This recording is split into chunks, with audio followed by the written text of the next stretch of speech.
month. Thanks for tuning in to Tinfoil Hat. We definitely appreciate it. We have a great show for you.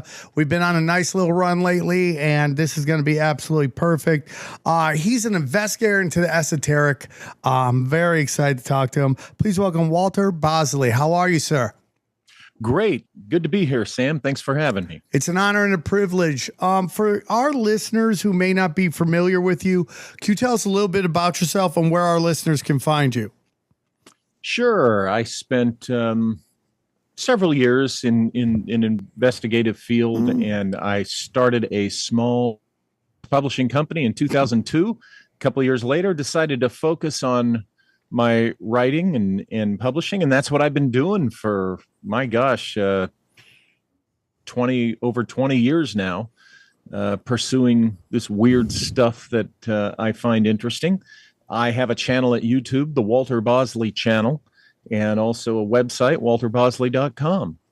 All right. All those links will be below in the description. So click and support Walter.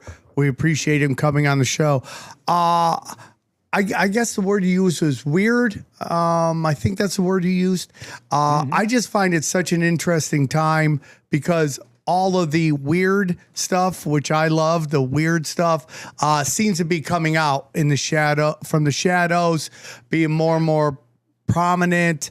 I think it's a combination of the internet has allowed us all to communicate with each other, compare notes, and you know, start to have an understanding about what maybe might actually be happening. And it's also this thing that we've talked about on the show where I think the old gods are tired of sitting in the shadows, and I think they want to come out and play. And they've been playing this long game of chess where they've, you know, been the secret hand manipulating everything, you know, getting everybody to fight in these Abrahamic religions. In reality, Zoroastrianism, Babylonian stuff is all starting to come to the forefront, and I don't know if I think a lot of us are ready for it. I don't know if the everyday person has the time to look into it, but I find it to be interesting. And once you look into that, you things start to click.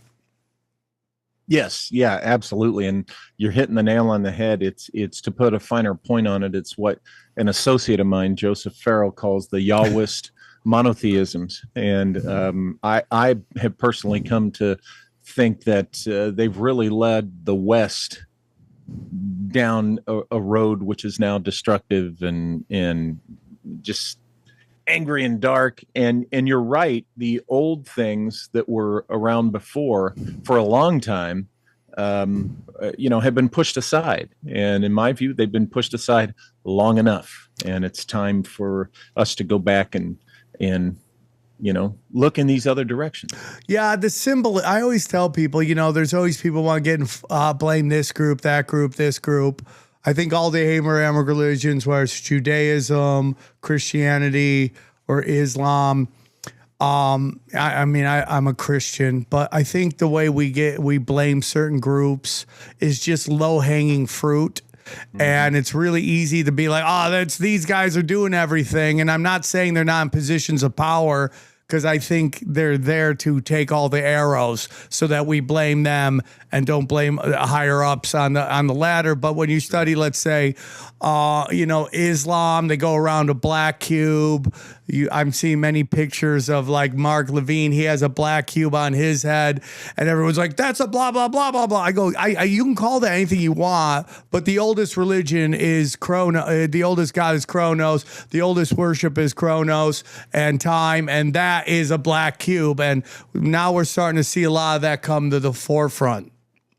Yes. Yeah. Well, you know, these, as I like you call them, the Abrahamic religions, the Yahwist monotheisms, they've borrowed so much from the previous traditions that I find it difficult to buy into their shtick anymore. The way I look at the three is that, particularly in the Christianity segment and well, in Islam too, those are the two that are really heavy on the recruitment, you know, conversion, we got to get more, we got to get more, you know, follow us. They're like used car salesmen. And they're pointing across, don't buy your car from that guy, buy your car from us. trust me, bro. The priesthood, and I'm talking religion across the board in general, any kind of priesthood, the priesthood is pushing the biggest trust me, bro scam, in human history. And I separate veneration of worship of God or spiritual worship from formal religion, organized religion. There's Christianity and there's churchianity. Yeah. And I want nothing to do. I haven't for a long time wanted anything to do with churchianity. Got no problem with a real Christianity. Just like there's bad elements in everything. It can be anything, and there's going to be bad elements that make the rest of it look bad. And there's a positioning of them purposefully, I believe, to disconnect you from God. Oh, sure. I think that's a big role in it. And it's interesting times. I'm very excited to get into what you want to discuss. There's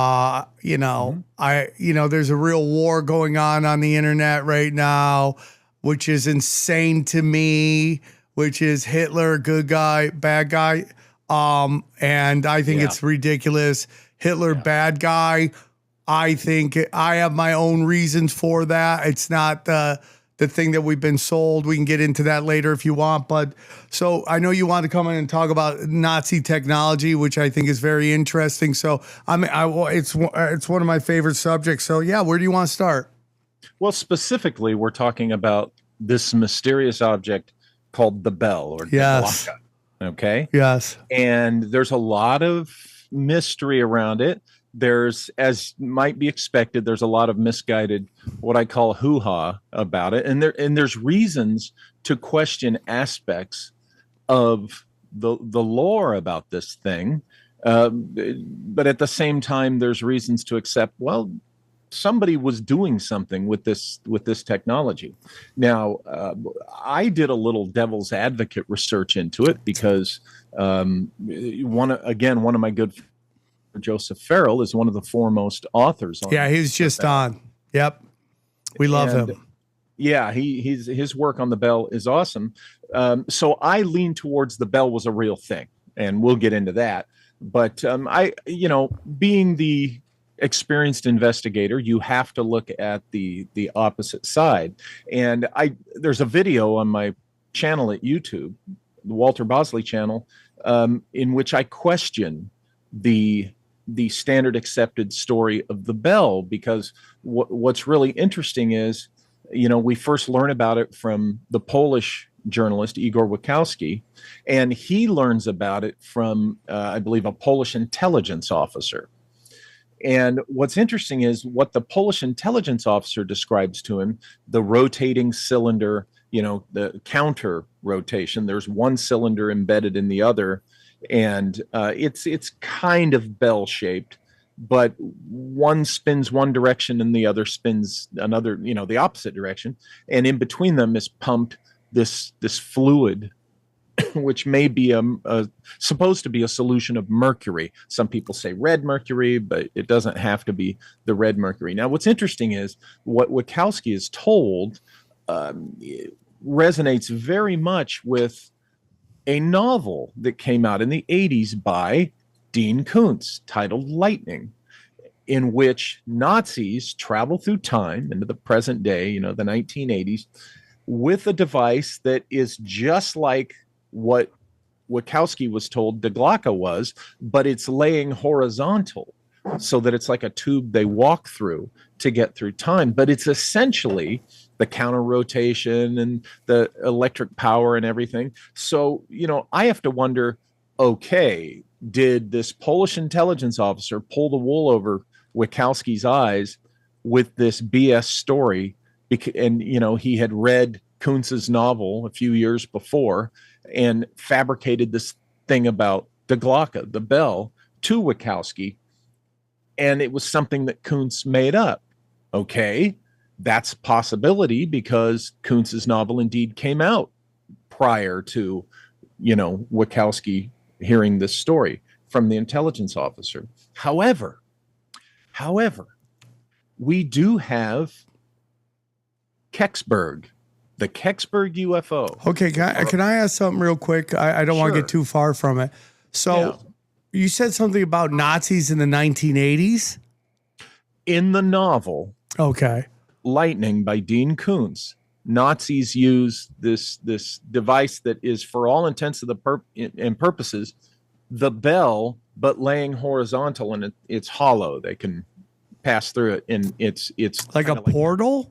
Like a portal, a time tube or a time tunnel, so to speak.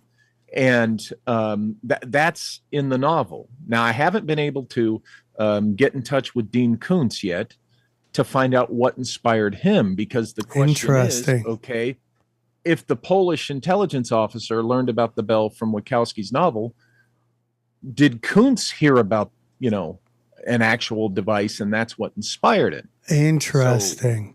So then, real quick, sorry to cut you off. What I find interesting about this is the implication of time travel. Yes. And I don't know if you've ever heard of the missing 411. Oh, yes. And how there is some weird, like all of these victims all have some weird characteristics that are very similar to them.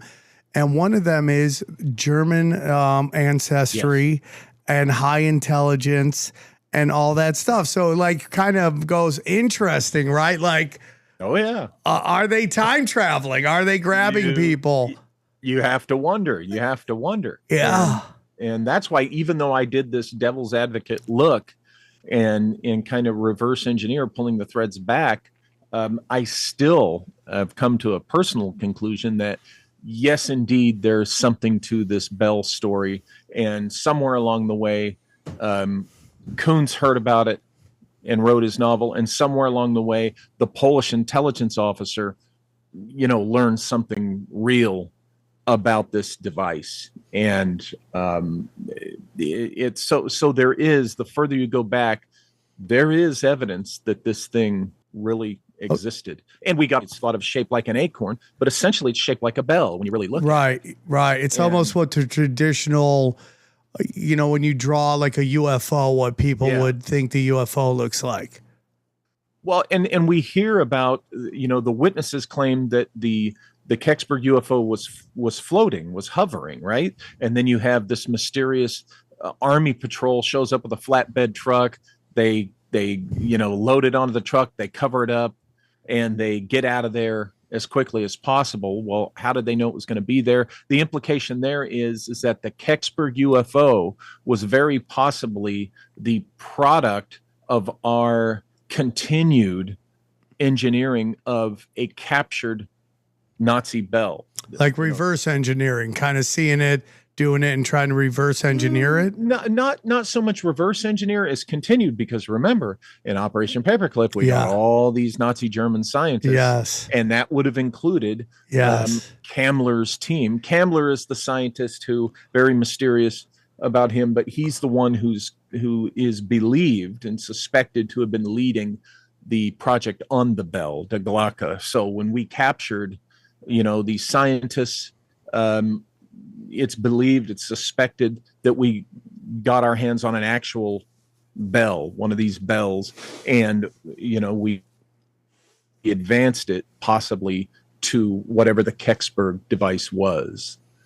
It's super interesting. I don't want to jump too ahead because I know you want to get into more talk on the Nazis, but we've had a deep dives into Martin Bormann and his role in Nazi Germany. And whenever anyone wants to lecture me on Nazi Germany, I'm like, well, what is your take on Martin Bormann? And then if they don't know anything about Martin Bormann, because to be honest with you, before we did the episode on it, I didn't know anything about Martin Bormann. Right. A lot of people don't. Yeah. And it's like he's so instrumental to just the whole story of Nazi Germany. But, there's this famous escape where they try to escape from Spain. I don't know are you going to get into that? I don't want to talk about if you're going to. I don't get so much into those aspects of the Nazi survival thing. So yeah, go ahead. You mean the submarine? Yeah, and there was going to be an exchange of technology. Yeah, and that the bell was the technology that they kind of used to allow them. Hey man, we'll give you this if you allow us to get to this port and get out of here. And I don't know if that might have been when they gave them the bell or something like that, but I find it could very well have super been, interesting. Yeah, that could very well have been when it was done, or not, because remember we had Patton. They put together kind of the special unit with Patton's Third Army, and the 45th Infantry is in the mix, and members of the 45th Infantry, as they went deeper into Germany, were assigned to capture the special technology. So it could have been a unit of that group. We know that they went into I always pronounce this wrong, Thuringen Forest, where some scholars propose that the Nazi scientists were developing their own atomic bomb, right? And may have done some early tests, and that's where a lot of their deep secret laboratories were. So it could be that it was even flown here. We just don't know. We do know that the Kecksburg UFO behaved very curiously like what we're told about the Bell. So, and then remember, Kecksburg was after the big mysterious 1958 alleged suspected breakthrough in anti-gravity technology. Because remember, anti-gravity research was in the public domain. It was talked about openly, open source scientific journals. And then in 1958, suddenly a lid is clamped tightly down on any discussion of anti-gravity. Around the time T. Townsend Brown, of course, was on the scene doing some certain things. So there are scholars, I'm included in that. I think that they made some big anti-gravity breakthrough around 1958, and that's why it went secret. Now, this, of course, was 13 years after the end of the war. So did this breakthrough come through some type of continued engineering research with the captured Nazi Bell? Because as we know, anti-gravity is part of the Bell lore. So, that math kind of adds up there. Yeah, we recently had somebody come on talking about, aircraft technology in the Civil War, and I know you wanted to talk a little bit about that. Can you go into that a little bit? Because I find that so fascinating. Oh, sure. Yeah, Sure, I find that. I mean, because I have this theory we're entering this kind of Palantir reality right now. Mm-hmm. And I have this theory based on psychic abilities. Johnny doesn't believe me, but based on my gut, that the drones in New Jersey were the part of this whole thing. And it was a test on data. How would people react to basically craft in the sky? I think that's a very reasonable possibility. I think it definitely was some type of social experiment, in again, public reaction to what they were seeing. And, this would tell them, okay, let's take it to the next level. Look at what these drones can do as far as images in the sky these days. I mean, there's the one where there's the King Kong climbing up the side of an actual skyscraper, and it's all drones. And of course, it's pinpoints of light, but there's the other stuff that's beginning to be even more fantastic. And the understanding that we are getting 30-year-old technology, that DARPA's at least 3 decades before. So whatever they have is way more crazy than that, and they're just slow rolling it out. Sure. The thing about the Civil War era airship technology that I've written about, and I think there's something to this. This I found when I was pulling the German thread. And why was I pulling the German thread? Because several years back, I learned about a gentleman named Charles Delschau. And Delschau was an immigrant from Germany to the United States in the 1850s. That's the decade before our Civil War. Okay. And he came to California. Now, he wrote these journals starting in 1893 and wrote them until his death in 1923. Okay. And in these journals, he claims that he came from Germany as a young man, was sent here to California by this mysterious German-based group called NYMZA, okay, NYMZA. And they were some type of sponsor group for groups of guys experimenting with exotic technologies. And one particular group was called the Sonora Aero Club, and they were based in Sonora, California, just west of Yosemite. Have you heard of that? No, well, no, I didn't, but that's kind of crazy that there's so many connections between Germany, Nazis, and then America. Yeah, exactly. Well, yeah, and there's a definite 20th century reason for that. But these German immigrants were in California, according to Delschow, and they were building and actually flying these little contraptions they called aeros, A-E-R-O, aero, like aeroplane or aerostat, that kind of thing. And they called them aeros, and they were little one-man things or 2 or 3 man little flying machines. This is in the 1850s, and these were not balloons. These were not hot air balloons. They had this interesting like turbine type of processed engine, okay, that they use their own secret ingredient fuel, this green liquid. And they were building these things, flying them in secret. They would hide them from, so nobody could find where, they would hide them in barns. The local farmers up there, they would hide them in barns. And then there was reportedly the leader, a guy named Peter Menace, the head German of this group of immigrants. He crashed his aero and reportedly died. Okay. But we don't know that for sure. And that was the end of it. According to Delschow, that was the end of the Sonora Aero Club. NYMZA had sent a representative from Prussia, which was Germany. Before the unification. Yep. And they wanted the Aero Club to start building these things for military uses. And the Aero Club said, no, we're not going to do that. And it wasn't long after that the leader allegedly crashed and burned and died, and that was the end of the club. And no more flying technology. Yeah, okay? Yeah. Now,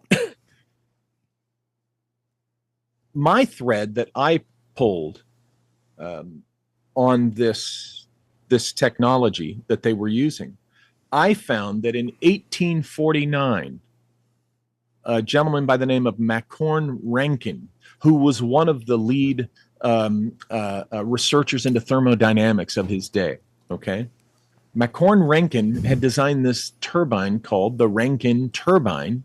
And when you look at a diagram of it, it is identical to the diagram that Delschow drew for the turbine of the propulsion engine of these flying aero machines of the 1850s. Now, Rankine publishes this in 1849, and just a few years later, according to Delschow, okay, you have these guys using this exact turbine design to power their flying machines, only they used a special green colored liquid fuel, so to speak, that they called the soup.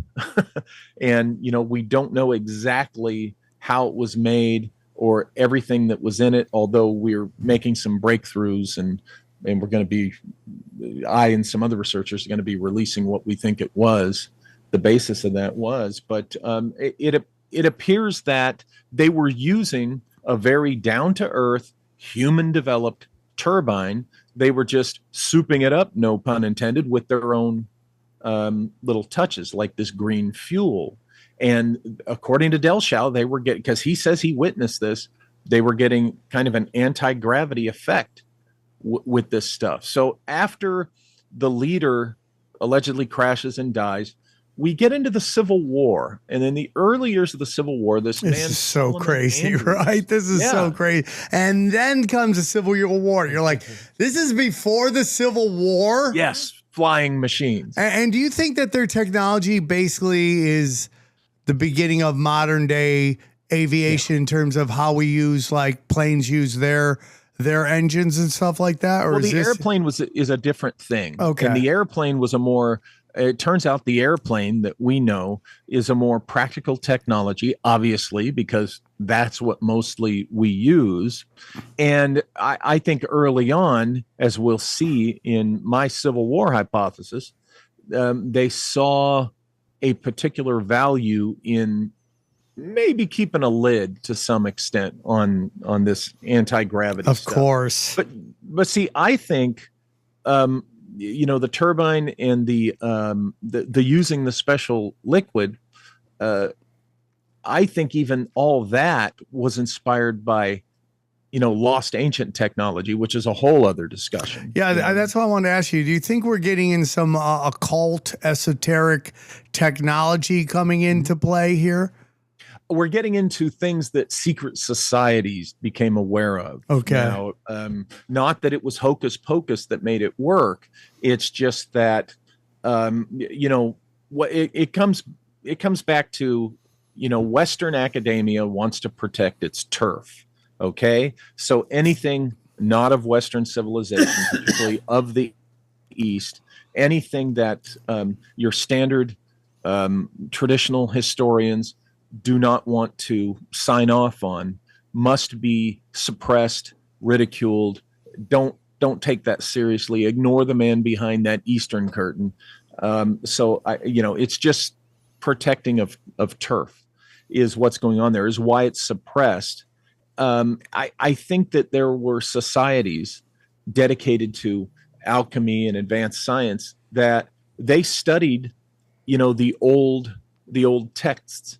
They experimented with things that were described, going back into the Vedic texts. Yes. I think that's where basically some of this stuff we're talking about came from. And eventually, as we go through the story, it becomes, I think, even more apparent, because I think that's where the bell came from. I think the bell was developed through an attempt to engineer this mysterious Vimana technology that is talked about in the ancient texts. I mean, there's a whole bunch of discussions on this. You've seen like Joe Rogan, Aaron Rodgers talk about hieroglyphs that look like, helicopters and all that stuff. And of course, Brian Callen dismisses it. All these archaeologists, they would have talked about that already. You're like, not if that's literally what he came on my show and said. And I go, not if there's an official narrative that the power structure of archaeology has made their bones on. They're the most brainwashed of all the mainstream archaeologists. Yeah, and if you change that data point, they're obsolete. So if you're in charge, you're like, nope, this is the story because I'm dominating right now. And if you change the timelines, I have old data and I'm no longer useful. Yeah, and careers are threatened. Yep. Is what it comes down to. Yeah. And think about it this way. You're working, you're a professor, you're working, associated with a university, you have your tenure, you have a family, and your wife and kids are very happy in that nice house and those nice cars. Yep. And you're just going to upset their apple cart if you buck, the system and the tradition and the narrative, the official narrative. And not too many people are to do that. And careers are threatened, over this stuff for the status quo. So and sometimes that is to protect technology, which governments do want to keep secret, or private corporations. They're part of covering that up. And when you're talking about the secret societies, we're talking about the 1850s. A lot of these guys that were studying thermodynamics, the industrialists and such, they also were interested in alchemy and the history of all this stuff. So these are the guys who, if they stumble upon something, they keep it between themselves, and they don't share it publicly, but they will try to develop it. And I think that's what these guys in the Sonora Aero Club were doing. I think that's what McCorn Rankin was aware of, was this old stuff. So, we talk about, and I'll shut up here, but we talk a lot about how, or I do, and people think I'm crazy, but my real belief is this next gen technology that is being rolled out everywhere is hardwired mysticism. Like they've been working on this. I mean, if I went to you guys before today's show and go, yeah, they were working on basically flying machines like before the Civil War, most of us would be like, no freaking way, or anything like that. No way. But like, yeah, they have been, and they've been doing it for hundreds of years, if not thousands of years. And when you've been putting that much money and that much time in, you get to a point where you're like, oh, we've gotten it so we can make this thing you carry around with you, read your thoughts, and we can manipulate the weather, and we can use anything in your house to spy on you and stuff like it's all Doctor Strange level stuff, time manipulation and all that stuff. Yeah. Yeah, and when you talk about the thread of how this stuff gets passed, you have an era. Take the Renaissance. You have a group of guys, couple of secret societies. They develop things to the extent they can during their lifetime. Yes. And then eventually the youngest one of them is going to die. And what they've done is they've documented this somewhere, and they leave it in the trust of someone, so that next era, that next age, that next however, whatever generation down the line of secret guys, one of the perks of being selected for these societies is you get to see this stuff, but it's all, it's in the books, and only to the extent that they were able to take it. Okay. So then the next generation, the next era, it's like, okay, let's take this and take it to the next step. And then on down through history, document it. When you die off, it's there for somebody. And I think by the time we got to McCorn Rankin and the Sonora Aero Club, these guys were, a part of these secret societies, and they saw what was done before them. And it's like, okay, it's time for us to experiment. And they move the ball down the field. Yeah. Bloodlines and secret societies are on no timeline. They will take as much time as possible, including many, many, many, many, many different generations over and over. Whatever it takes, the plan will take as long as the plan takes. It does not matter. And that's why when you get into timelines, when talking conspiracy, and you start giving dates, you really start to set yourself up for some problems. When you're like, I think this is going to happen on this day, and it doesn't, you go, oh, you're an idiot. Well, because there is no set timeline. They would love to happen. They'd love for it to happen when it's supposed to happen, but sometimes it doesn't work out that way. Right. Exactly. It's going to happen when it happens, when certain things, people have the ability to achieve those certain things. So, you come to the end of the Sonora Aero Club, and I think part of that went on. I think that there's reason to suggest, when you get into the weeds of it and in the stuff I and several others before me have written, I think this Peter Menace guy, who was the lead of the Sonora Aero Club, I think somewhere along the way, this gentleman named Solomon Andrews became privy to how far the Sonora Aero Club and others that we don't know about had carried this special research, how far they had carried it. And he wanted to carry it to the next step. So during the early years, I think the middle years of the Civil War, this was in newspapers in the 1860s. He contacted Abraham Lincoln and told him he has a controlled flight machine, that he called the Aeron, Aeron. See, there's another clue. I know that, linguistically, that's the prefix for flight or flying machine, that kind of thing. But it is interesting that the Sonora Aero Club called their machines arrows, and then Andrews calls his the Aeron. So Abraham Lincoln was intrigued with this, and he told his war secretary, Edwin Stanton, meet with this guy. He's going to demonstrate this flying technology. Okay. And he did. He goes to Washington, D.C. He demonstrates his flying machine to members of Abraham Lincoln's War Department and Washington, D.C. journalists. And they report on it, and they report watching this thing fly. Now, history tells us that Edwin Stanton kind of only half politely said, we're in the middle of the war. We got things to focus on. We don't see any use for this.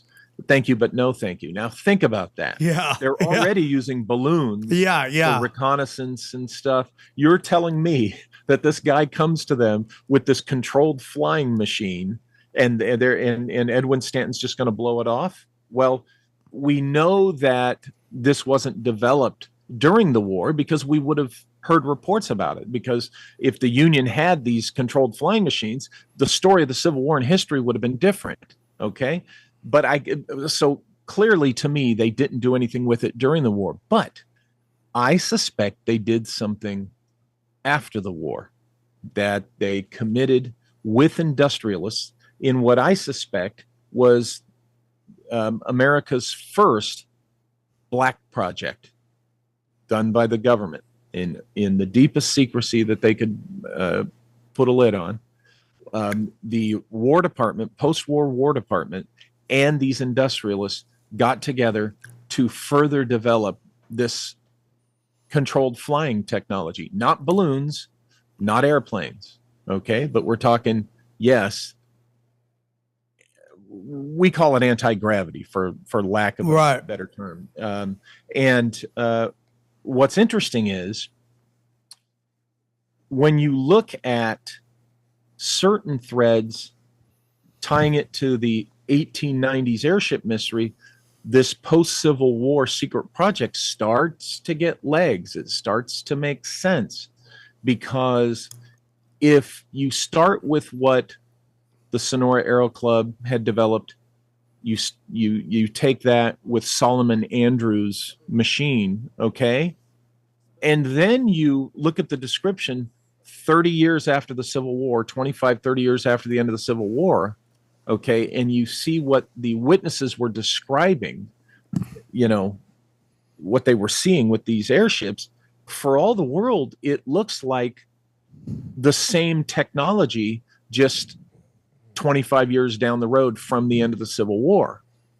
Okay. What years were the Civil War, by the way? I know it's going to sound stupid. What's that? What 60 to 61. 1860s, yeah, 1861 to 1865. Really 61, but 60 is when it really started to kick off. Okay, all right. That puts it like what, almost 80 years before World War II? Yeah. Interesting. Yeah, very, very interesting. And so you have the 1890s airship mystery now. Now, here's an interesting thing that reaches back as another thread to the Civil War era. When the 1890s airships, okay, that were being seen all over the Western United States, in one particular case, and that's in the 1800s they were seeing all these flights? Or yeah, the 1890s. Okay. It started, the famous airship mystery started in 1896 and went into 1897 and actually 1898. So you have this airship land, and two gentlemen who were on the airship get off the airship, and they're talking to the witnesses, and they identify themselves as Colonel Samuel Tillman and Amos Dolbear. Now, you can look them up. These were historical figures. Amos Dolbear was an electrician and a scientist and an engineer, and Colonel Samuel Tillman at one time during World War I was made commandant of West Point, okay, because the commander had to, be involved with the war. Colonel Samuel Tillman was a U.S. Army officer who was a scientist officer. He was mostly a science officer. He was a cartographer, but he was also a chemist, okay, and was involved with engineering and such. And when you look at the description of how, people witness how these airships were working, okay, it fits right in with Colonel Tillman's expertise as a career Army officer. When you consider that he was also a cartographer, okay, and aerial views of cities, the map, okay, aerial view maps, which were popularized by a guy named O.H. Bailey, and they were using balloons to do these. But, after the Civil War era, these maps got a little more sophisticated. Isn't it interesting that Colonel Samuel Tillman, who is witnessed to have been on board one of these airships in the 1890s, was also a cartographer, and the fact that he was a chemist Okay, when you go back to the Sonora Aero Club, chemistry was a big part of what they were doing to make these flying machines. So there's the connectors. If chemistry, right, was a part of developing this mystery airship technology, and it continued to be so, you would naturally have a guy like Samuel Tillman, okay, that was his expertise, and here he is connected to the airship mystery. And now, chemistry could easily be alchemy, right? Well, chemistry came from alchemy historically, yeah. So absolutely. Now, what's interesting, you say, well, Samuel Tillman, how famous was he? Well, he wasn't like rock star famous. Of all the people that the witnesses could have claimed, if they were making it up, got off an airship, why would they choose this army officer, this guy Samuel Tillman? Yeah. But when you look at Tillman's background, you see that a guy like him would very much have likely been involved with a secret U.S. government War Department / Army project on airships. So, on the one hand, you say, oh, some people, you know how skeptics are. They don't want to acknowledge anything. Oh, that's thin, that's thin, that's thin. But it's not really that thin. I'm sure you're familiar with Daniel List, known as Dark Journalist. Yes, we love him. He has done some fantastic further research on Samuel Tillman, and has dug up a lot more evidence to back up what I'm saying about Tillman having likely been involved with this, spooky secret technology development. So crazy.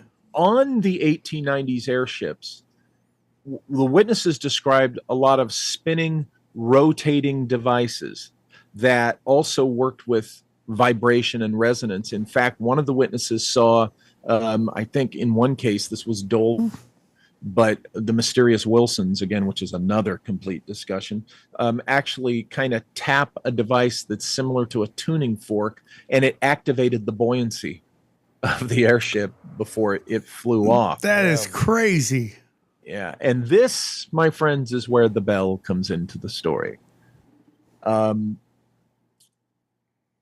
was pouring through Del Show's books. Now, I mentioned Del Show did these interesting journals and picture books, hundreds, some say, I think there might be thousands of these schematics and drawings of these flying machines that he claimed both were built and flew or were being designed in the 1850s, because spinning, rotating mechanisms were involved with the 1890s airship mystery craft. I thought, well, let's look deeper at the Del Show Sonora Aero Club stuff in the 1850s. And I was going through his artwork, okay, and I found it. I sent you an image of it, the image of a rudimentary prototype bell. And Charles Del Show drew that in his books sometime prior to his death in 1923, which was at least a decade before we're told the Nazi bell was even starting to take form. Our illegal intern right now is looking for. I think maybe, did you send it to Mark Booker? Because he did not forward it along. If you did, we're blaming Mark for this one. Yeah. Okay, Mark. I'll text him and see if he can send it. But that drawing Del Show did prior to 1923, and he said, get this, he said this was one of the most important operative devices of the 1850s flying machines. It is literally shaped like a bell. It's on an axis and rotates, spins, just like the Glocke. Okay, so it is consider it a rudimentary prototype bell done in the 1850s. By the time we get to Nazi Germany, what they're doing is they're doing it's two cylinders, one embedded in the other. They added the counter rotation part, and then they souped it up with tons of electricity. Okay, but what you're seeing in the Del Show drawing, I'm convinced, and I've convinced a few others, including Joseph Farrell and some others, that these Germans in California already knew about the basic concepts of this Diglocka idea, okay? And they successfully applied it to their flying machines. So it wasn't the Bell. There's all this fun hoo-ha that, oh, they got that from a crash flying saucer, the Vril saucers. Them Germans got a crash flying saucer in the 1920s, and that's where they got. No, I know that's such a lie then, right? I mean, they lie so much. I resent that your dumb guy had a southern accent, by the way. Well, you know, I know, but see, my mom's from Alabama, my dad's from West Virginia, so I come from folk like that. So that kind of gives me license. Wow. That's in my blood.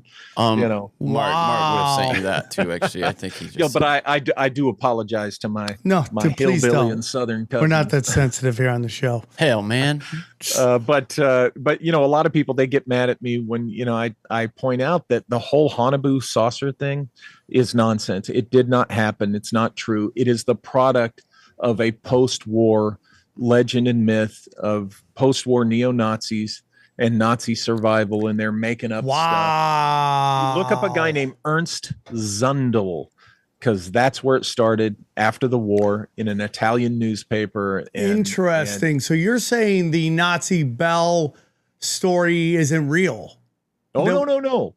The Nazi Bell story, I think, is real. The Haunebu saucer story is not true, is not real. The Nazis, in my opinion, got the Bell, the idea for the Bell, what they knew about the Bell, they got it from this line of German research, which included the Germans in California. It included the mysterious group called NYMZA. Remember, I mentioned them.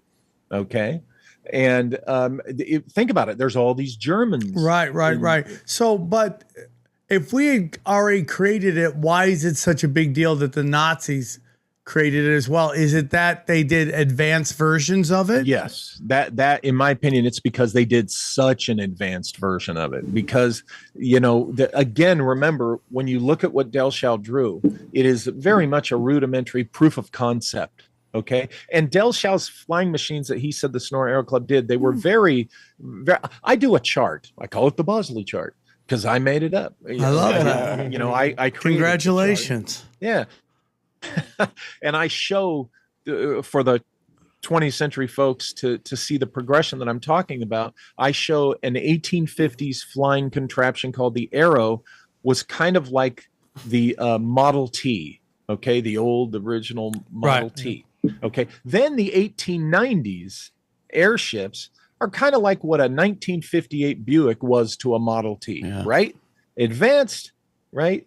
But not the ultimate. And then we go to the modern day. I used the sport model flying saucer, you know, from the Area 51 lore, and that's the equivalent of what, you know, like a 1980s Porsche was to a 1958 Buick, which then both of them to a. So you see, so no, I get it. So it was the advanced version of that. It's streamlined. Yeah. So moves quicker. When you look at it that way, the progression, and not just with the Bell stuff, with turbine and the fuel and everything.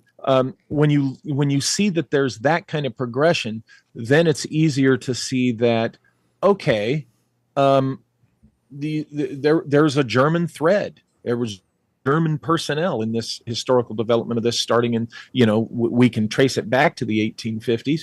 And, you know, by the time you get to Nazi Germany, these guys were also, you know, the chemists and the scientists and the engineers, they were very much into esoteric stuff. Many of them were indeed in, you know, secret societies. Just the guys in the Thule Gesellschaft, the Thule Society, they were into this esoteric ancient lore. I mean, think about it. If I and others are right that the Bell, you know, is some type of modern product of toying with ancient Vedic texts, does it surprise you then why the Nazi scientists were going all over India and into Tibet? They were fascinated with this lore. No, this totally all lines up to me. Even again, going back to the New Jersey drones, and like what people were talking about were like wheels that were turning, and almost a way to make it look like biblical angels. And then all the videos we see of where people are flying, all of a sudden a ball just flies by them. And of course they want to label it alien technology, which it's easy. It's easy. And it also sets this precedence that there's something out there smarter than us and we're not going to be able to stop them. So we might as well just submit to them. And and that's the whole thing about Project Bluebeam, right? That they wanted hey, something bigger is coming down, fake alien invasion, and it's going to come, and we're going to be like, we cannot beat you. We are not worthy. And in reality, it's probably the military. Well, but the irony is, I agree with everything you were just saying. The irony is I think there are, intelligent civilizations out in space with technology way beyond ours who could come here and just, with a snap of their fingers, conquer us. That's the irony. It is out there. But I also think, those in the government, military, intel community or whatever, who know the truth about that, they're using that, right? The threat is real. It's like, okay, we know that terrorist groups are real. We know that terrorists are real. They commit acts, but that doesn't mean that terrorist threat wasn't used against us, right? Yeah. Starting years ago to keep us afraid and worried and to control us. So while terrorism is real, not every threat is going to be true. It's the same thing with the extraterrestrials. Well, of course, extraterrestrials are out there. I think it's illogical to think otherwise. And there's going to be some that can conquer us, and there's going to be some that don't like us, and they are going to be a threat. But at present, I think the idea of the threat is being used. Manipulated. Here's the thing that connects with what you're saying, in my humble opinion. So you remember when we had the red balloon that was going around and the government and the military is like, we don't know what's happening. We can't stop it. And I go, what is the point of having a defense if you can't stop a red balloon? Right. Is it a weather balloon? Is it a Chinese spy balloon? But they're just all losing. Like they're in the corners screaming and crying that this balloon is, we don't know what to do with that. And I'm like, you're a defense. Do something with it. If you're trying to convince us it's from China, which I don't believe, do something about it, but you didn't do anything about it. But then 2 weeks later, they're like, yeah, we shot down an alien craft in Canada. I'm like, so let me get this right.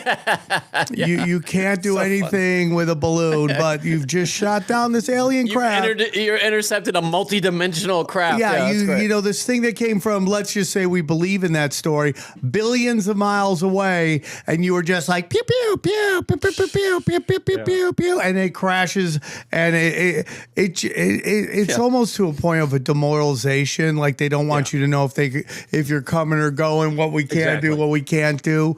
And it just like, maybe it sounds to me like U.S. military or even Canadian military, most likely U.S. military, crashed, and now they got to come up with a story about that. Why? Because they couldn't control it, or because it just crashed? It just, for whatever reason, it crashed, and now they don't want you looking at what's really going on. Yeah. Pardon? What was that? He said because they don't want you looking at what's really going on. Yeah, that's what I agree. They don't want you to really know what's going on. And again, look in front of you, because if you see a UFO in front of you, a friend of mine, Greg Bishop, said this years ago. You see a UFO in front of you, turn around and look behind you to see what it is they're distracting you from. Yeah, which is so true. Which is everything to me is a magic trick. That they're trying to manipulate energy and manipulate your emotions, and these energy vampires feed off that stuff. And that's exactly what this all is. Because if we know we had flying technology before the Civil War, what do you think they have today? And that's not even what we're allowed to see. What they have as somewhere in that mountain near Area 51 or whatever underground tunnel, that base that they have, some dumb base that they have out there that has just even crazier stuff. Yeah. And that honestly is where I hit kind of the problem, even with my own hypothesis, was I could trace this and present a hypothetical line from 1849 up to the World War II era. But the question was, okay, if they were doing these things, where were they during World War II? Well, you could argue they were still too rudimentary to be overly effective. That's where the Foo Fighters come from. That's where other stuff comes from. But where have they been since? And, admittedly, okay, that's a very good question.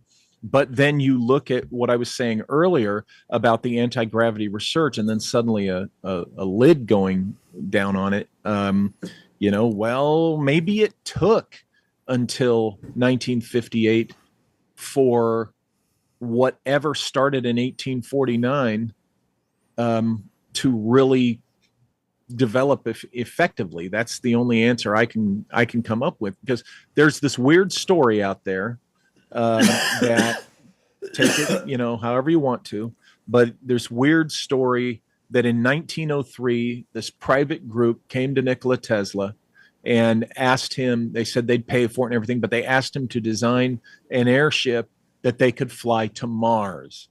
That's the story. Now, I address this in one of my books. I say, okay, if they were going to try this, is there any technology that they could have even fooled themselves to think they would have survived off the planet in space, right? Because my thought is, oh, okay, you get on this airship, and the minute you get too high and you get out in space, you all die, and because there's every reason, right? There's no oxygen, food, water, radiation. But there's the problem of Oliver Heaviside. Oliver Heaviside wasn't even a professional scientist, and he came up with gravito-electromagnetics, GEM, GEM, with GEM. Now, he came up with this in the 1890s. And according to his idea, you could, with the GEM, gravito-electromagnetics, you could create and generate a protective bubble around an object, which within you could have a survivable environment, basically life support. Now, this is a guy who's thinking of this in the 1890s, the airship era. And then in 1903, you have this legend coming from the murky shadows that some guys asked Tesla to design this machine this airship that they would build and fly off planet. So that's in the for what it category, because we never hear anything about that again, and I don't think, if it's out there floating, maybe the Black Knight, which has been proven to be a NASA oh really cover. Yeah, now the object in the photo that people were calling the Black Knight, that's been proven to be a shroud, an equipment shroud that fell off something in the shuttle and now is floating in space. But that shroud does not explain all the lore that is behind this mysterious thing that's been circling the Earth, which they claimed was ancient. So there's another thing they do. See, there's something that it pre-exists the other thing that is explained away. Mm-hmm. So the lore of this Black Knight mystery satellite thing precedes the pictures of this shroud thing. So when they're able to explain away the shroud, which they did sufficiently, that pointy nose image thing, that is an equipment shroud, a NASA equipment shroud, it's been sufficiently explained away. What they do is they say, well, then that explains away the whole Black Knight thing. Not so fast, because parts of the Black Knight story that are not explained away by that shroud. And I don't know, maybe maybe they got up there and, like I said, they're just still there. Yeah, that's and great. They're still there, in that thing. I don't know, but it's interesting to me that when you start pulling these threads of the Bell and the airship technology, you begin to find more and more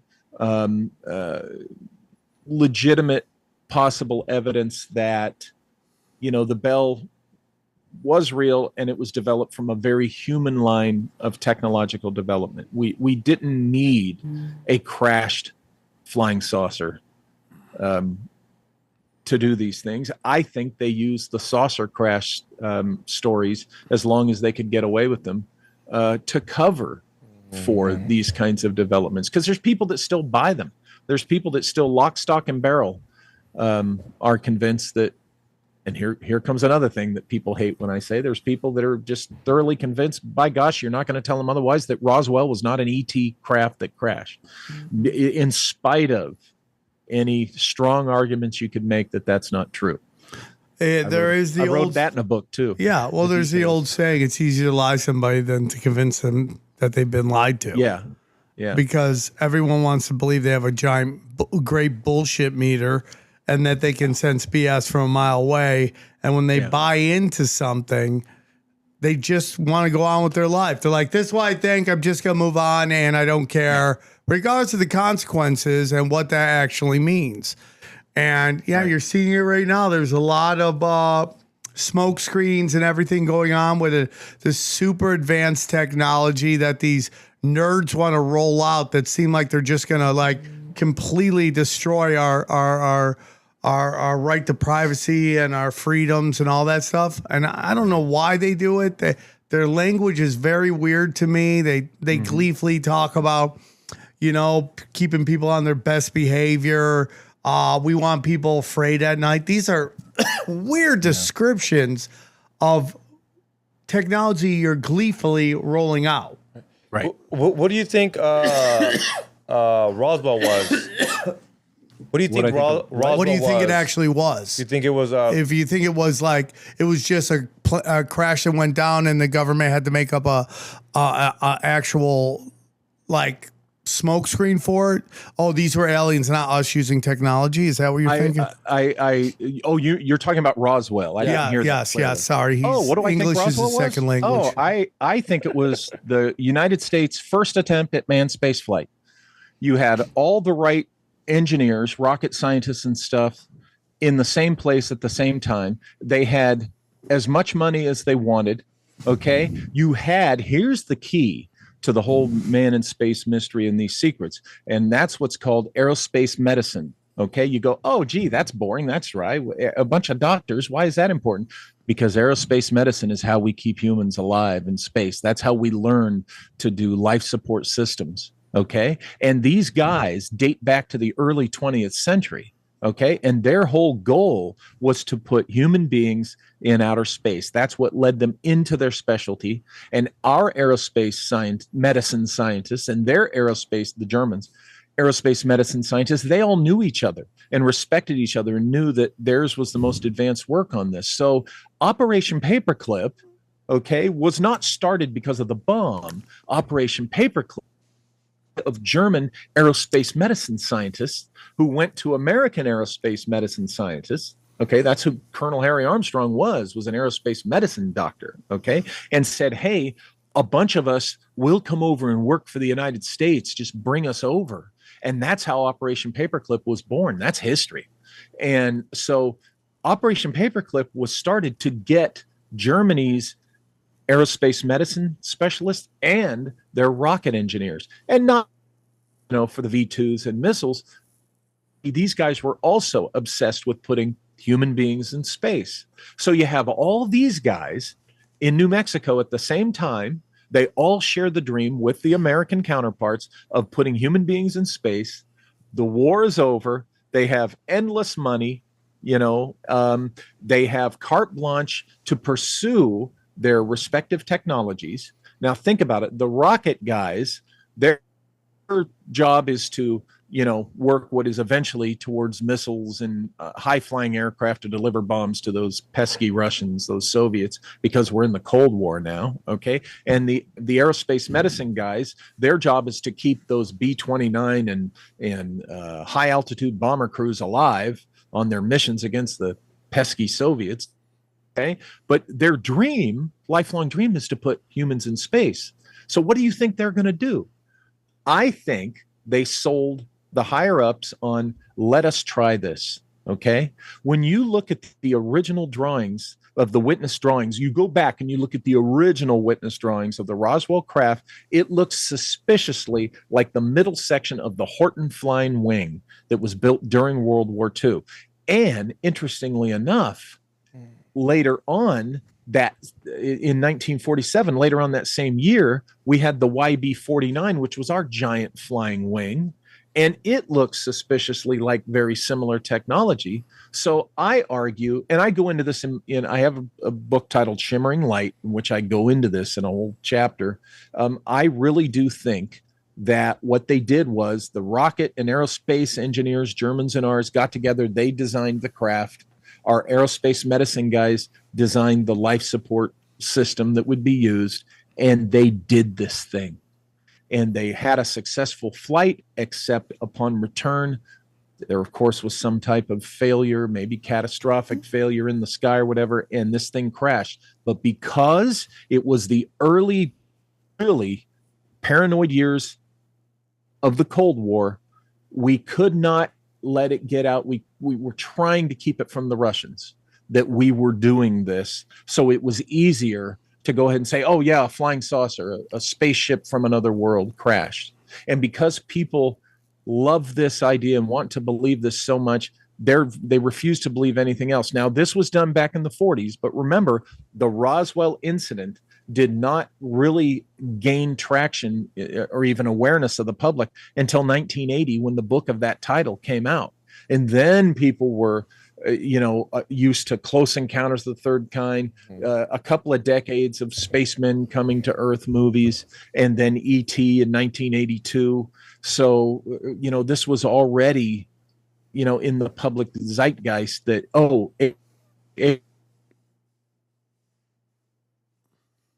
aliens, it's got to be aliens. So what they're on this was just perpetuate what was a cover story. But if you look at the history of this aerospace medicine and the rocket scientists and all the things I put together in my hypothesis, and I'll be the first to tell you I could be wrong, but this is my assessment based on years of looking at this and doing a deep dive on this. This is my assessment. I think it was our first attempt at manned spaceflight. I feel bad for the UFO people because all their heat has kind of been jacked by this World War III that we all think we're getting into. So that nobody's talking about it, but there's a lot of alien disclosure going on. What are your thoughts on that? Because, just like the conspiracy community, that everyone's calling everybody, a fraud, agent provocateurs, agents of chaos.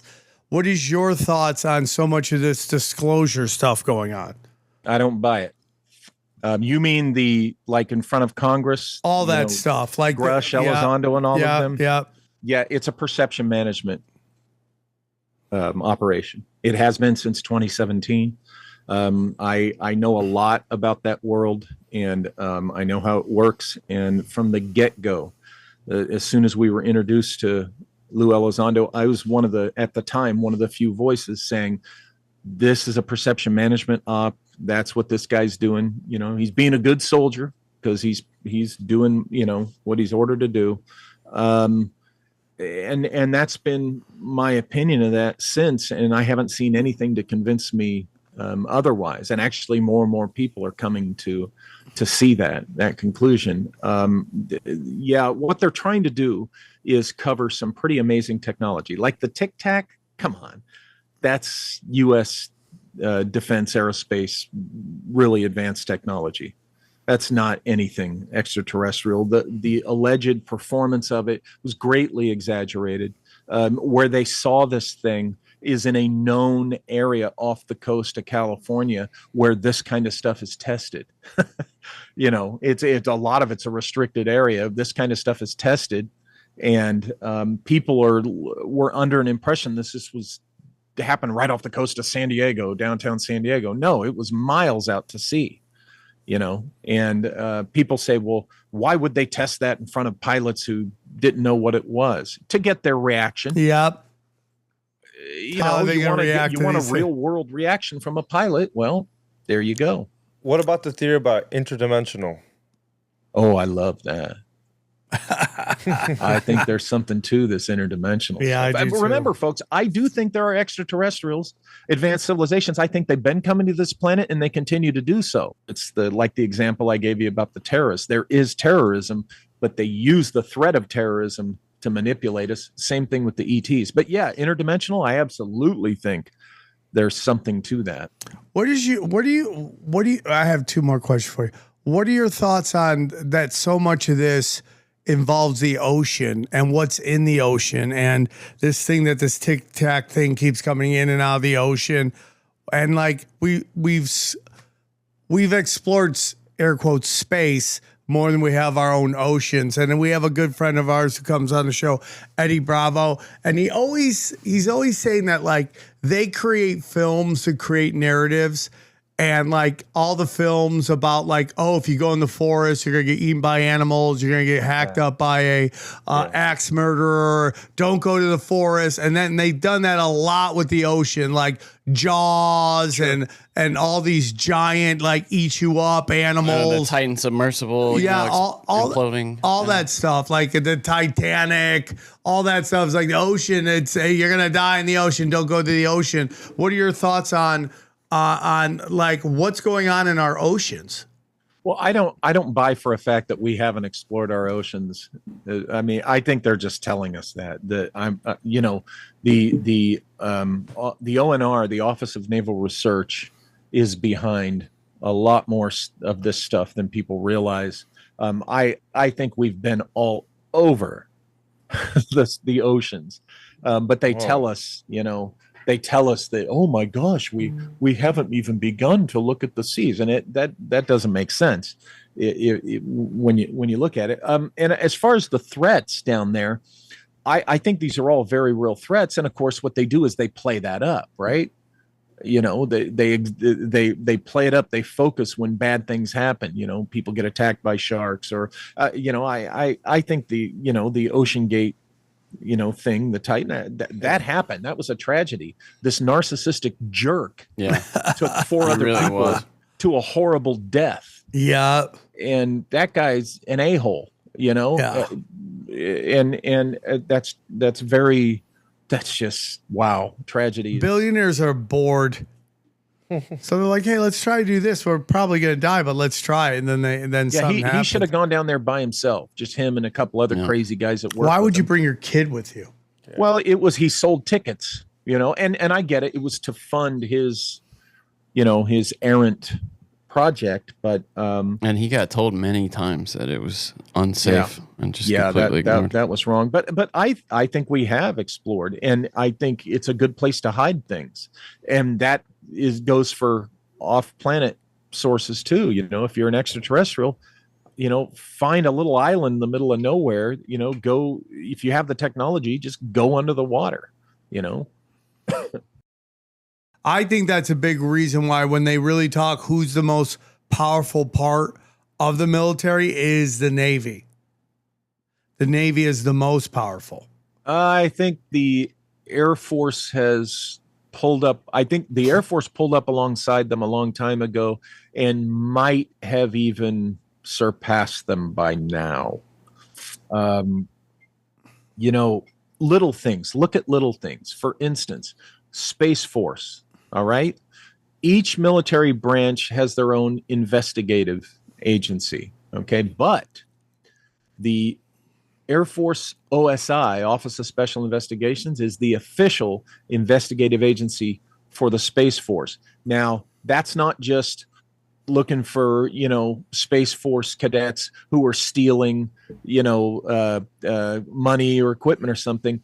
A lot of the work they do is intelligence collections, counterintelligence collections, and that would include what's found in space. So if a Space Force unit goes to the moon or goes to Mars down the road or is out there in space, you have an Air Force agent who's going to be the guy who's, going to be collecting the most important intelligence and the most secret stuff. It's interesting. They don't have their own. So are they truly independent that much from the Air Force or not? But the Air Force is a very conservative branch. They you see there's not a lot of movies made about the Air Force, TV shows about the Air Force, because they won't cooperate with that. Did you know Top Gun originally was supposed to be about the Air Force flight training? And the Air Force said, nah, we don't want to cooperate with movies. So they decided to make it about the Navy Top Gun class. Huh. Interesting. In the 90s, James Cameron wanted to do a U.S. Air Force TV series. He even wined and dined Sheila Widnall, the Secretary of the Air Force, on a yacht in Marina del Rey. And, she still, the Air Force still said, nope, we don't want any part of that, because they're very protective, very secretive. And with the Tic Tac incident, we find that crew members said that, it was on a Navy vessel. It involved Navy pilots, Navy, but it was U.S. Air Force intelligence officers who came on board and retrieved the hard drives that had recorded the data of the Tic Tac incident. U.S. Air Force, not ONI, not ONR, Office of Naval Intelligence. Nope. Not Office of Naval Research. Nope. It was the U.S. Air Force who got that data. So I think the Air Force has probably surpassed the Navy, but don't shortchange the Navy, because they are still up there with the forefront of this exotic, spooky technology. They've been around since the 1800s, the Office of Naval Research and the ONI. Yeah, well, the plan is 80% water. That's an important thing to regulate. Johnny, do you remember your question? I'm taking it back to the 1800s for a second, and Sure. and later. The commercial, what would you say, airship as we know it, like the Zeppelins, the Hindenburg. What was that on a tangential, like a parallel development chart? Did they originate with the same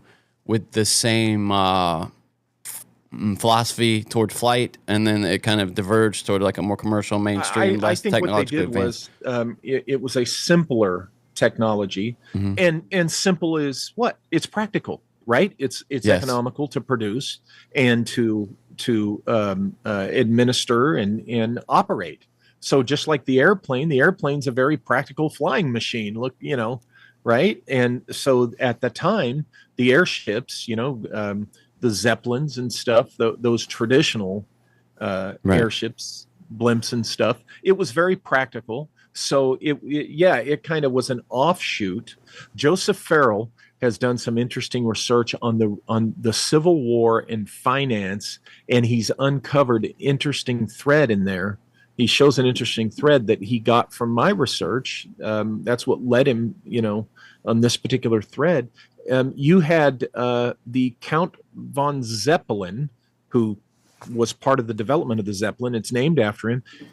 He was in the United States during the Civil War, associated with the Civil War unit. So remember what I said about this post-war airship project. And here you had Count von Zeppelin, who was a young man, is over here in the United States during this German thread around this mysterious flight stuff. So how much of the airship mystery technology did Zeppelin himself learn about or hear about? We can only guess, but interesting that he goes off and, and from that, later is developed the Zeppelin, the ultimate expression of it being the Hindenburg. Right. There's a thought that I'm not sure you would call it a conspiracy, but there was an effort to derail the development of airships and a view, I think, pretty well supported view that they were a superior model for air transport in many ways to what became modern air aviation. What do you think about that? Oh, yeah. I mean, look what the automobile industry did to local rail travel in California. I mean, but, you can, all joking aside, the movie Roger Rabbit, that's history. In the kids movie Roger Rabbit, when you see, that's based on history. And the automobile industry, and I think the oil industry too, were involved in killing the light rail and the local railroads, because they saw Southern California as a model of the automobile culture, and of course they won out. Yeah, I also find it very interesting that everyone in LA's like, we need a mass transit system like New York, and they're like, yeah, earthquakes won't be good, blah, blah, blah. And like, but we're like, we already have those tunnels down there. I think they've co-opted those tunnels and turned them into something much different. And that's why they don't want to use them. Well, did the ones in San Francisco ever work out good? The trolleys? Yeah, well, dude. So what they basically did to kind of, add on to what he just talked about was like at one time, LA had a bustling mass transit system. And then the car industry went in, took it all out. And guess where it is right now? Mexico City.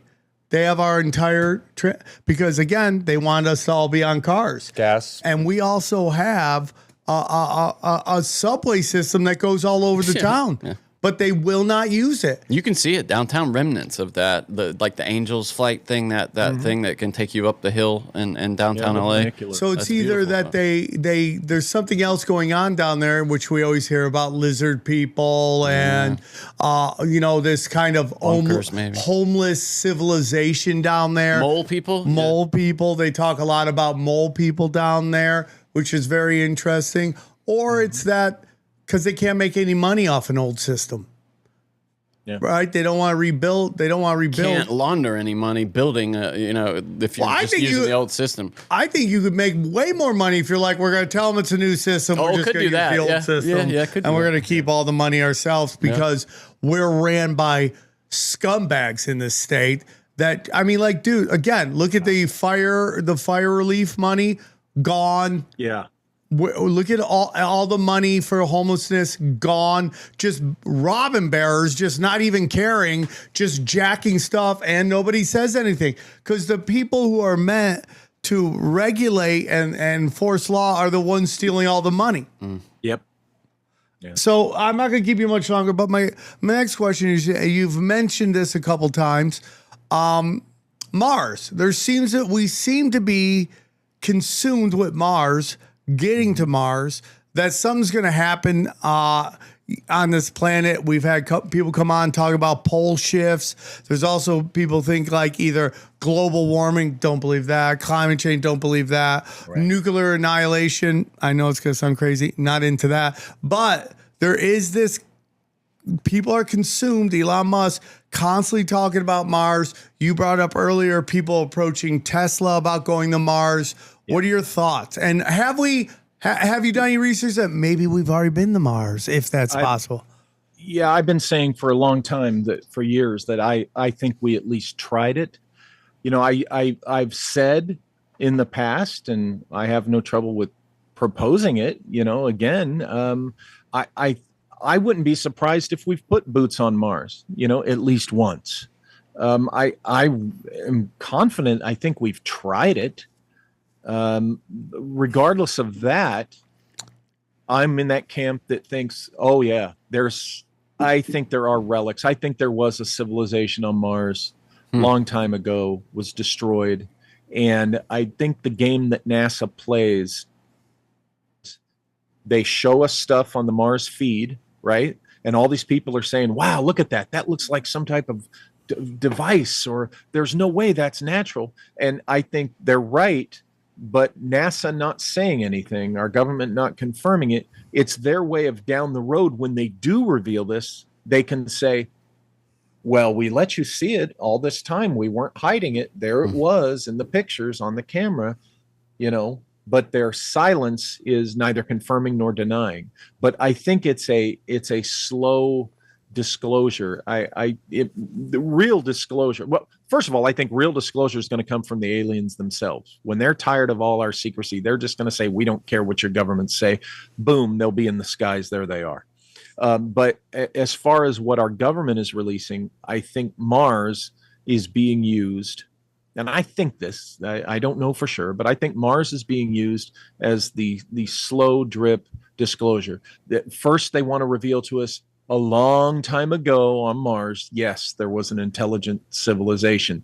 Once they see how people react to that, then they'll tell us more, and then they'll eventually get around to saying what they know about who's coming and going presently, who's really out there, in the present. But I think Mars is being used in to do the slow because I think there's much more going on with Mars in that regard than we've been told. Largely benevolent when you talk about them revealing themselves, or what's your hunch there? Hey, I'm in the school of thought that I think it's childish and ridiculous with these people that think that all the aliens are peaceful. I mean, who is it? I think Stephen Greer claims that. They're all peaceful. Baloney. I don't even want to go there. About such Greer, a risk to say. There's so many problems with him. But here's the thing: to assume that all civilizations, just because they have advanced space travel technology, are magically peaceful, that's nonsense. Most of our advanced technology is developed for war. Yeah. And you're totally right. Yeah, and I'm not a what's the word? It's escaping me when you're anti-humanity. What transhumanism? I don't think we're the worst, dumbest things in the universe. That is ridiculous. We're pretty amazing. We have our faults and our flaws. We have our idiots. All of us have our idiotic moments. We're not perfect, but you know what? We're not that dumb. We're not that unworthy. That is ridiculous. And I think the people out in space are pretty much a lot like us in that regard. And you know what? We are going to encounter a civilization hell-bent on conquest. And we're either going to meet the challenge or we're not. We're going to end up like Mars, whatever happened to them and whoever did it to them. Oh, boy. And that's kind of scary, when you think about it. But that's what I think about that. Yeah, I mean, like every movie, when we encounter a new species, we try to kill it. Or they try to kill us, right? Yeah. Right? It's like no one's like, hey, it's Care Bears. Let's hang out and have fun. That's so true, yeah. Right? It's always try to kill it first, then figure it out.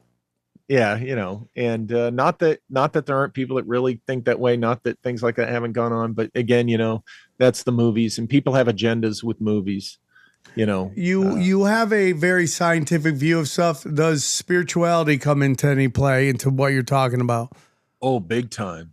I am by no means, just because I really want no part of churchianity or formal religions, I am by no means an atheist. I think those entities, those gods, small g, exist.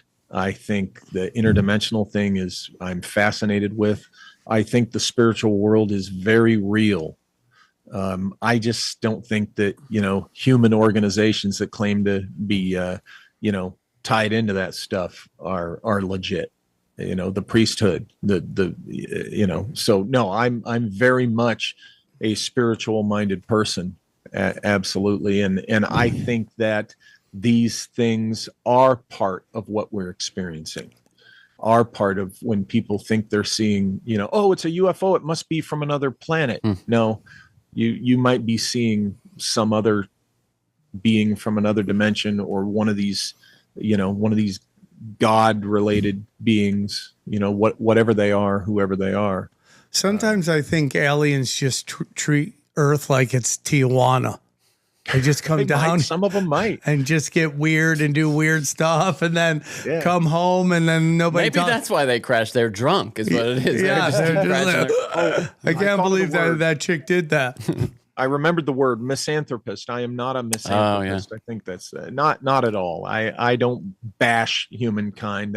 That's the sign of a sophomore intellect.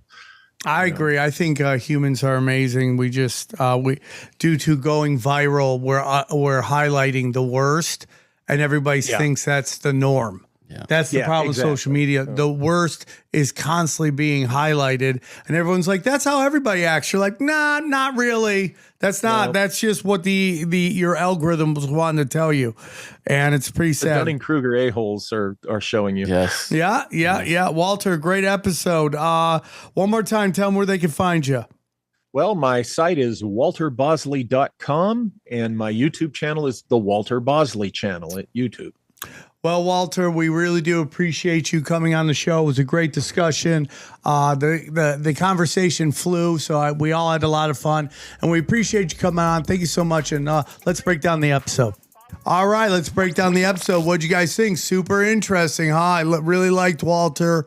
Well-researched. The people that believe space is fake, not going to enjoy it. But I thought it was great. And, you know, it gets into this thing about like the way we look at like past civilizations, like they're all just like wearing togas and like running around with spears. Like way more technology, dude. Way more technology than we believe. What are your guys' thoughts? Like he said, it's been back since the Civil War. I didn't think if there would be a flying object during the Civil War. And there's two guys that came on and just said it's been around since the Civil War time. That is crazy that we had that conversation, even though one was very short, the other one's very long, that we discussed Civil War aviation.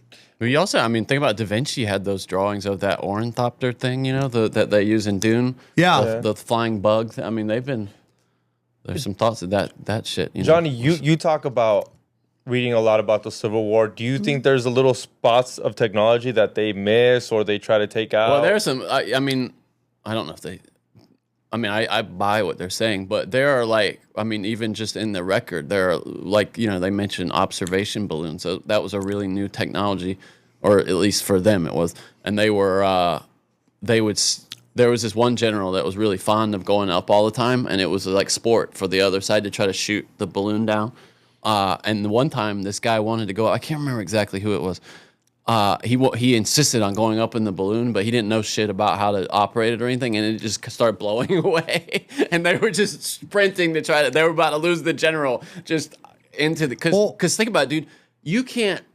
You know, I told you that story about how, or that belief that historians have that, like, you just had a couple of sets of walkie-talkies, you could have changed the course of the war. Yeah. There's no way to get at, other than mountains and natural, you know, places where there's height, to get an overview. You know, no satellites, none of that shit. Johnny, I think about that all the time when they go, here's a map from the 1500s. I'm like, how did they know? Well, that was the job of cartographers and people after the fact to go in and document it. That's like a really, you know, but like if someone says this is a map from the 1500s, how did they? Oh, it was terrible and notoriously awful. I mean, we can see maps from that time and they're terrible. We know now what things look like and they're awful. I mean, like, early maps of the U.S. are shit, bro. Yeah.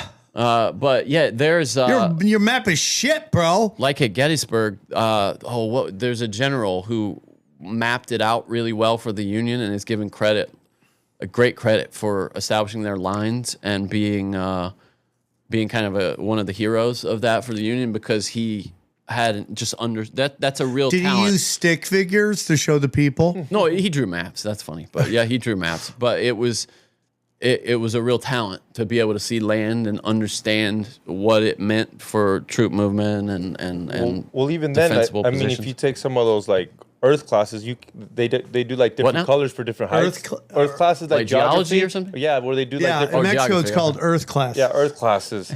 But they'll show you like different colors for different heights, and it's like like topography and where it's like how did you how it's so accurate now. Yeah, it's crazy, dude. It's crazy. But yeah, that story's hilarious about that guy. There's different versions of that story about him getting like stuck in a tree finally, and they had to go up and climb up and rescue him. But did you guys see over the weekend? I don't think it was in India, because everything crashes involves India now. But it was, I think it was somewhere in Latin America, that hot air balloon that crashed. No. Johnny, see if you can look it up. You won't catch me in a fucking hot air balloon. No way. Thank you for censoring that, because Johnny's like, I'm going to have to go back and take that that's actually see, thank you. Thank you, Johnny. You guys want to do it? We swore less on the last two episodes. Mostly because I didn't want to offend the guests. I'm like, if I dropped a hard F-bomb. Brazil, the older the guest, the more I know you'll behave. Yes. Young person, I'm dropping. If it's a chick, I won't say sex jokes. Like the AIDS lady, all she kept talking about was loads. Oh, and you were struggling. Right? You were like Michael Scott in The Office, where he can't not say that's what she said. Your ears start to smoke, you know, just like turning red. Yeah, 8 people, at least 8 people. Can you show the video so she can feel the terror too? He'll have to pull it up. It's at least 8 people have died in a hot air balloon accident in southern Brazil. New fear unlocked, as Dylan Wren said. New fear unlocked. You guys want to go on a hot air balloon? Fear from me. No way, never bro. Balloon, No? No. Watch this video. In Temecula, they have them, and I mean, they just look very peaceful. Another reason not to do it. Yeah. Yeah, you said Temecula like it was safe. Sounds like tarantula. No, wait up. Temecula's pretty safe. Okay. Okay. Look up Temecula. Well, you're Johnny. from Tijuana, I was about to say, yeah, everything's safe compared to where Glendale. you- yeah. Glendale's having. Glendale's pretty safe too. Okay. No, they're having fucking gang wars right now. You guys are scared of everything. Oh, I'm sorry. I'm not This is scared. the guy that's on camera. Guy, some dude's threatening to bring fucking Mexicans down if he doesn't give the camera back. Dude, by the way, Dana, I mentioned to me the other night that she's heard these bangs at night in the valley. And now that I live a few minutes, I hear them too. I'm up all night, and I hear these and there's this thing in LA now where people are reporting over the past couple of years these loud noise, like smashing Like not sounds. guns. You're No, not it's talking definitely guns. not gunfire. No, I would know. Yeah, that's what I'm it's a asking you. loud, and someone said Cannonballs? it sounds like something massive falling out of the sky and just crash landing almost, but it could be like sonic booms. There's some thought that there's like a skunk works here north of LA. A skunk works? That's what they call like black sites for like testing, testing aircraft and stuff. And maybe they're sonic booms from Johnny, these, are you fully moved into the valley? Are you a Valleyite? moved in. All my shit is in the house, but it is not unpacked. And Are you sleeping at the house? Yes, yeah. Are you liking it? I love it. Yeah, I love it, dude. I've already the draft is about to start. Oh shit! Yeah, it's 5:00. I love it. Yeah, I've already walked about 5 hours. I love around living in the neighborhood. valley, Yeah, dude. I love it. Are you gonna join Sam in all that vigilante bullshit he does? Yeah, Johnny, you gonna drive around with me and fight crime, keeping the I streets walk, safe? but yeah.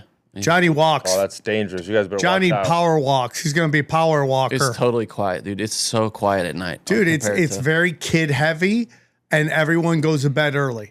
yeah, dude. I honestly Hollywood, nobody goes to bed. L.A.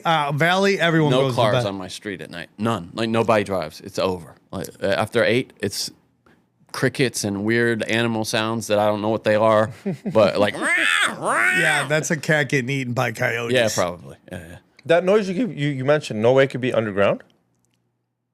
I don't it think could so. be It sounds like it's in there. Like Yeah. Oh, you've heard it. You hear it too. Yeah, you know what Mexicans love to do in the valley? Set up fireworks like it's 4th of July. yeah, I thought about that, but it's just they're too sporadic. It's like one off. It'll be like one, and then 10 minutes later one, and then I don't know. Yeah, but there's a Reddit for it. So much, and it's such a thing that they created like a joke, like Google Doc. It's called boom reporting in LA. So Yeah. and they're everywhere. Yeah, In other, like not this city, but like in other cities, is it like the humming noise where people claim there's a humming well, noise? it's taken on that kind of Yeah. that mythology kind of thing. Yeah, but it's urban. We have legend. mythology out here. Oh shit. Yeah. But yeah, it's. Glendale. But I Come do out like here, it. dude. I do like it. I like it too. Did you find it so you could see the fear? Oh no. This guy's been not. Anyways, let's move on. Let's go to samtripoli.com. I love samtripoli.com. It's my favorite website. Can't wait to get to San Diego, July 17th through the 19th. August, I'm going to be in Boston, Broadbrook with Eddie Bravo whenever this pussy decides to fly. Kansas City, next one. And then, let's go up one. Oh, that's Kansas City. Tulsa, Oklahoma City, and Skankfest. More dates coming. Constantly trying to get booked everywhere, so we do it. Dude, the premium content, Sam Tripoli, has been fire, I must say. samtripoli.com. I mean, everything is deep dives, dude. Deep dives. Now, you get 3 episodes a week on samtripoli.com. I also put it on Twitter. I also put it on Locals. I also put it on Substack. And I also and when I say put 1 episode a week on Substack, Twitter, and Rockfin gets 2 because it's $15, and Sam Tripoli gets 3. So you can go, depending on what you want to do, but the bangers of bangers are on samtripoli.com, and I'm constantly putting there. It's more of up-to-date stuff that's going on. We book Tinfoil Hat out. I think we're booked out till October right now. So